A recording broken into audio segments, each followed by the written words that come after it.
Ang tanong ni Dominador ay, sinungaling daw ako. Bakit daw yung kanyang asawa ay isang beses pa lang siyang nalalabasan ay umaayaw na kasi tuyo na daw.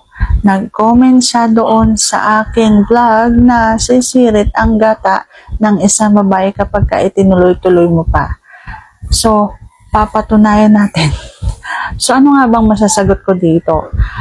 Kung interesado ka bang malaman kung ano ang kasagot, please keep on watching para bago yan. Kung bago ka pa lang sa akin channel, please consider to like this video and subscribe my channel.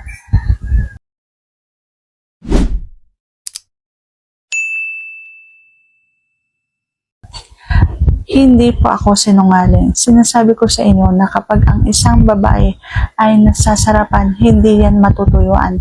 Tuloy-tuloy ang paglalawa at pagsirit ng katas niyan sa loob ng kanyang bulaklak. Kasi ang isang babaeng nasasarapan, syempre nasasarapan talaga yan, nasisihan siya, L na L siya.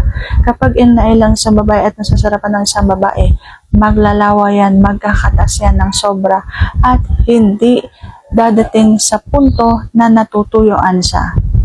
So kapag hindi nasasarapan ng isang babae, kahit gusto mong makadalawa pa, makatatlo, isa ka lang talaga kasi nga, mangangayaw yan kasi nga maganit, masakit, mahapdi. At kapag naghugas yan, may sugat yan, mahapdi yan, lalo na kung magsasabon ng kanyang panghugas sa kanyang bulaklak.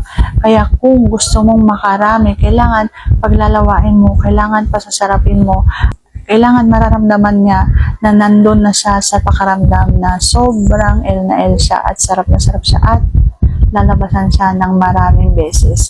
Yun, yung sinasabi kong sunod-sunod na sisirit ang kanyang gata. Yung may pangalawa, may pangatlo, may pang-apat, may pang-lima ang isang babae kapag ka naumpisahan na niyang malabasan. Siya po ang malalabasan, hindi po ikaw. Dapat malabasan ang isang babae para magsunod-sunod yung katas, yung sirit, yung sarap na nararamdaman ng isang babae. Kapag siya ang nalabasan kasi, hindi na mahirap pumangalawa, pumangatlo, pumang-apat, pumang-lima. Ayan. So, sana naging maliwanag ang paliwanag ko. And if you like this video, please consider to like this video and subscribe my channel. Thank you for watching. See you on my next vlog.